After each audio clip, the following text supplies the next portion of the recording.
Hi there. In this issue we will show and tell about a rare car of the USSR, specially manufactured for high-ranking officials. Do not forget to subscribe to the channel and do not ignore our newest videos. We are doing our best for you.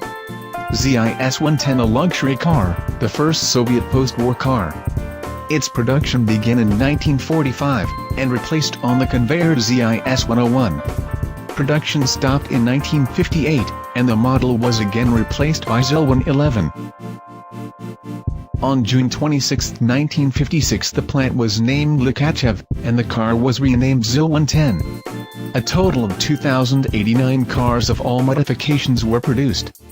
One of the main highlights of the car is the 6-liter 8-cylinder lower valve engine ZIS 110, which until 1950s made it the most powerful of all the Soviet-made serial cars. Despite the impressive size, the engine was noiseless and smooth in operation. That's why on the dashboard of the car there was a special bulb to control the engine, as it was very difficult to determine the working state of the engine in any other way. Would you like to have a car like this in your garage? Write your answers in the comments under the video.